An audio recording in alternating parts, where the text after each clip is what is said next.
این دخترک سرویناز نام دارد و 13 ساله می باشد. در این سن خردسالی او را بیماری دیابت قند اذیت می دهد. با گفته مادرش زلفینیسا یک ماه پیش حالت دخترش وزنین شده به بیمارخانه آورد. پس از تشخیص طبیبان معین شد که سرویناز 13 ساله دیابت قند دارد. این طول یک ماه ایسی خراب شد، پیشاب کنش مل شد، چای خورش مل شد.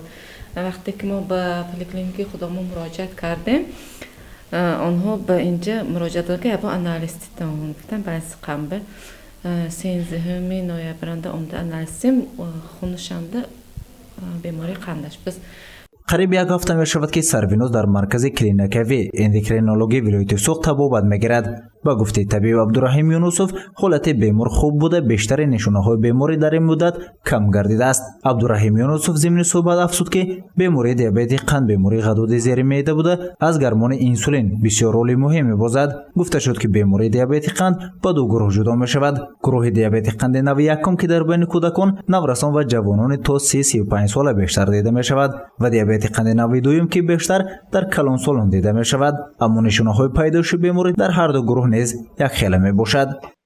این خراب شوی، بیمداری، دهان خشکی، تشنمانی و پیشابی بسیار. مشغول نشدن با ورزش، پرخوری یعنی رعایت نکردن رژه خوراکخوری، عصبی شدن، شنبالخوری، این عامل‌های پیدایش بیماری به حساب می‌رود. با گفته طبیب مرکزی کلینیکوی اندوکرینولوژی ولایت سوق، بیماری دیابت قند ارثی نیز شده می‌تواند. راه‌های معالجه بیماری نیز طولانی می‌باشد و برای هر دو گروه بیماران فرق کننده است. برای کلانون اگر حب تعیینات شود یا بعضی حالت‌ها در حالت‌های دوباره به انسولین وابسته انسولین تعیینات کرده شود، افسوس که در بین کودکان و نورسان حتما گذراندن انسولین با سوزاندارو تا 5-6 مرتبه در یک شبانه روز توصیه می شود. بیماری دیابت قند بیماری مزمن بوده، در دوام حیات تبابت کرده می شود. در حالت مراجعت نکردن بیمار می تواند با اوریزه های گردوی، اوریزه های جگر، اوریزه های معاینه سر، اوریزه های رگ های خونگرد، اوریزه های چشم گرفتار شود. با خود معالجه سر نکرده البته با دکتر اندوکرینولوژی جای استقامت مراجعت کنند. با ما توصیه می شود قند خون مقدار معین نمودنی مقدار قند خون و مقدار خارجی قند با پیشاب.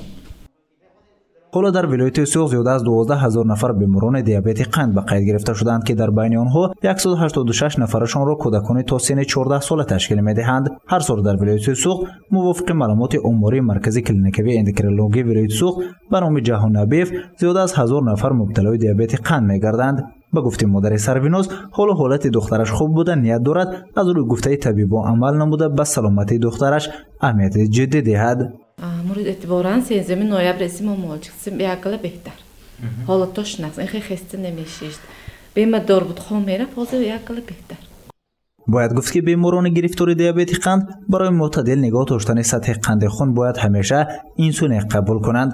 پیوسته با طبیبان همکاری نموده سلامتی خود را بر دوام نگاه دارند. گزارش سید مختار سید انور، نسیم جان رحیموف برای برنامه اطلاعاتی خبر.